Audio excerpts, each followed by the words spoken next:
बिस्मिल्लाहिर्रहमानिर्रहीम। Dear secondary students, आज हम बात करते हैं life cycle of bryophytes. Last time हमने रिप्रोडक्शन इन प्लांट के इंट्रोडक्शन पर बात की थी। तो अगर हम देखें ब्रायोफाइट्स, हम किन ऑर्गेनिजम्स को कहते हैं, खास तौर पर हम कहते हैं these are the non vascular plants, यानी कि ये ऐसे प्लांट्स हैं जिनमें वैस्कुलर बंडल्स मौजूद नहीं हैं, और इसके अलावा इनमें वैस्कुलर बंडल से मुराद यानी नो जाइलम एंड फ्लोएम, यानी कि इनमें जाइलम फ्लोएम मौजूद नहीं है। दूसरा, हम इनको एक और नाम भी देते हैं, these are called amphibians of plants, यानी कि इनको एम्फीबियंस ऑफ प्लांट्स का नाम भी दिया जाता है। इसका मतलब ये हुआ इनमें दे रिक्वायर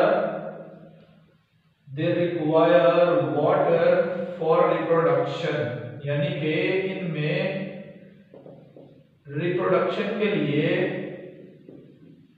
वाटर रिक्वायर है। उसकी रीजन, उसकी वजह यह है कि हम देखते हैं इनमें स्पर्म आर मोटाइल, जो मूव करते हैं, स्विम करते हैं, स्विम इन वाटर, पानी में से तैर के आर्चिगोनियम में एग तक पहुंचते हैं। लिहाजा इस वजह से हम इनको एम्फीबियंस ऑफ प्लांट भी कहते हैं। अगर हम बात करें, देखें तो प्लांट का जो लाइफ साइकिल है, जैसे लास्ट टाइम भी हमने बात की थी कि एक प्लांट है जिसको हम कहते हैं it is called the sporophyte generation and other one is called the gametophyte generation. Gametophyte कहते हैं हमने कहा था sporophyte is dependent on gametophyte while the gametophyte is independent। Independent से मुराद ये है कि ये फोटोसिंथेसिस कर सकता है। अभी हम इसका लाइफ साइकिल बनाते हैं तो फिर इसकी जो है वो डिटेल हमारे सामने आ जाती है। तो सबसे पहले अगर हम आगाज करें, सपोज किया कि हमारे पास एक ऑर्गेनिज्म, एक स्पोरोफाइट जनरेशन से अगर हम इसका आगाज करते हैं, इट इज द स्पोरोफाइट। हम कहते हैं ये स्पोरोफाइट इन ब्रायोफाइट्स में डिप्लॉयड होता है। इट इज टू एन, यानी इसको डिप्लॉयड हम कंसीडर करते हैं। और इसी ही तरह से हम देखते हैं sporophyte is a plant is a generation that produces spores. हम देखते हैं कि स्पोर प्रोडक्शन के लिए इन स्पोरोफाइट में एक स्पेशलाइज्ड ऑर्गन है जिसको हम नाम देते हैं, इट इज कॉल्ड स्पोरेंजियम। अब देखिए स्पोरेंजियम में स्पोर्स प्रोड्यूस होते हैं बाय स्पोर मदर सेल, यानी स्पोरेंजियम में लार्ज अमाउंट में खास तरह के सेल्स हैं जिनको हम कहते हैं these are called spore mother cells. तो ये स्पोर मदर सेल्स हम देखते हैं मियोसिस के जरिए से मियोसिस करती हैं और इनमें मियोसिस के प्रोसेस से स्पोर्स प्रोड्यूस हो जाते हैं। अब देखा यह जाता है कि ये स्पोर्स नेक्स्ट जो है जर्मिनेट करते हैं, जर्मिनेशन के जरिए से नई प्लांट की जनरेशन का आगाज कर देते हैं, जिसको हम नाम देते हैं it is called gametophyte. Upon the germination of the spores, the next generation of the plants starts, that is called the gametophyte। यानी हम देखते हैं the last cell of sporophytic generation is the spore। ये spore होता है जो germination के बाद अगली जनरेशन का आगाज कर देता है, जिसे हम कहते हैं इट इज द गैमेटोफाइट। अब आप जरा गौर करें, क्योंकि गैमेटोफाइट एक हैप्लॉइड स्पोर के जरिए से पैदा हुआ है, लिहाजा हम इसको कहते हैं it is haploid or 1n generation. अब ये हैप्लॉइड होता है। अब हम देखते हैं गैमेटोफाइट की जो शक्ल सूरत है, इट इज कॉल्ड थैलस, यानी कि इसका जो स्ट्रक्चर है इट इज कॉल्ड थैलस, जिसमें well differentiated root stem and leaves मौजूद नहीं होते। ऐसे स्ट्रक्चर को हम नाम देते हैं it is called thallus, that is not differentiated into root, stem and leaf। जैसे हमने कहा gametophyte generation will produce the gametes, लिहाजा हम देखते हैं दो तरह के गैमीट्स प्रोड्यूस होने हैं, एक मेल गैमीट कहते हैं और एक फीमेल गैमीट कहते हैं। हम देखते हैं कि इस गैमेटोफाइट में आर्चिगोनियम डेवलप होता है। Archegonium is the structure that will produce the female gamete. हम कहते हैं ये वो स्ट्रक्चर है जो फीमेल गैमीट पैदा करेगा, while the antheridium is the structure that will produce the male gamete। हम कहते हैं आर्चिगोनियम फीमेल गैमीट पैदा करने का स्ट्रक्चर है, जैसे हम कहते हैं sporangium is the structure for production of the spores. इसी तरह से आर्चिगोनियम में हम देखते हैं जो फीमेल गैमीट प्रोड्यूस होता है, इसको हम ओवोस्फेयर का नाम दे लें या इसको हम एग का नाम देते हैं। It is called the female reproductive sex cell.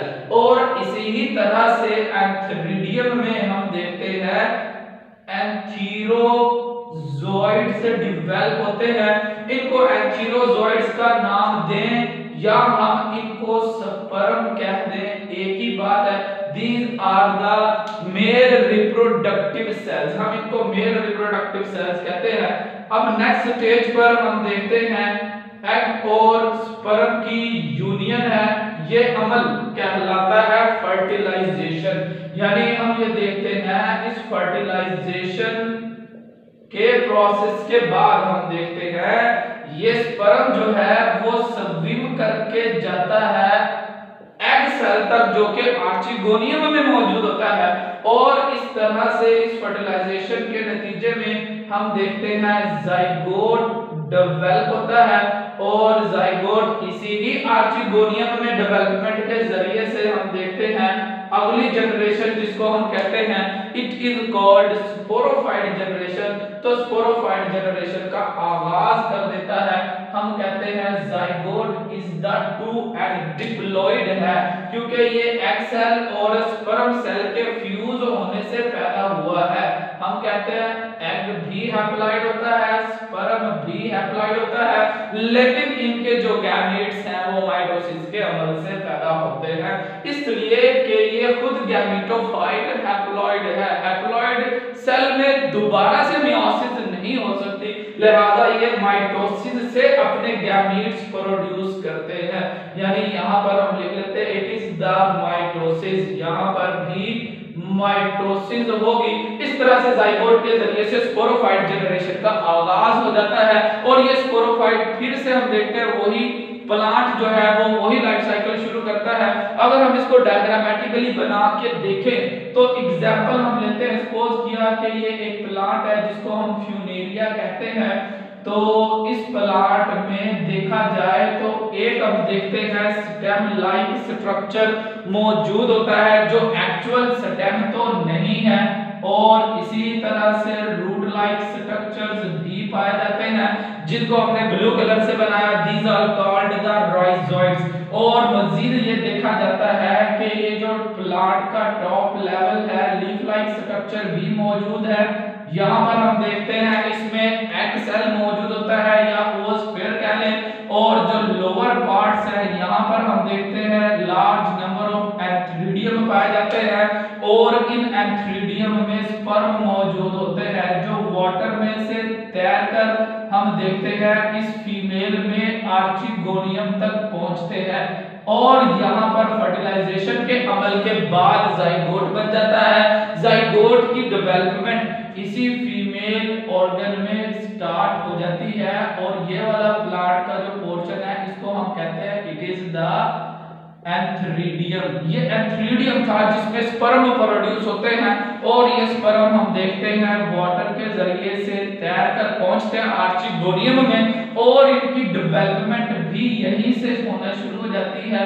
और डेवलपमेंट के बाद हम देखते हैं एक स्ट्रक्चर डेवलप हो जाता है, लॉन्ग स्टेम लाइक स्ट्रक्चर है जिसको हम सीटा कह देते हैं। और इसी तरह से इसके एंड पर एक कैप्सूल डेवलप होता है। तो ये वाला स्ट्रक्चर जो है जिसमें large number of spores develop हुए, इसको हम कहते हैं इट इज द स्पोरेंजियम।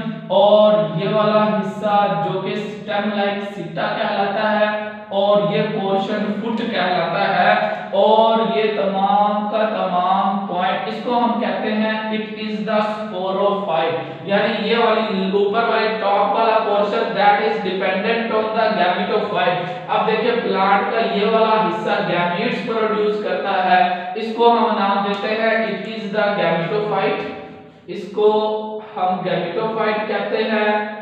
जबकि प्लांट की लाइफ साइकिल में ये टॉप वाला portion that is dependent on the gametophyte for nourishment and development, और ये नॉन फोटोसिंथेटिक होता है, लिहाजा हम इसको कहते हैं it is the sporophyte generation that is 2n and diploid, and it is the gametophyte generation that is 1n। इस तरह से स्पोरोफाइट गैमेटोफाइट जनरेशन को प्रोड्यूस करता है स्पोर्स की जर्मिनेशन से, और गैमेटोफाइट जो प्लांट है जनरेशन है वो जाइगोट की फॉर्मेशन से नेक्स्ट जनरेशन में स्पोरोफाइट का आगाज करते हैं, जिसको हम अल्टरनेशन ऑफ जनरेशन कहते हैं। Thank you.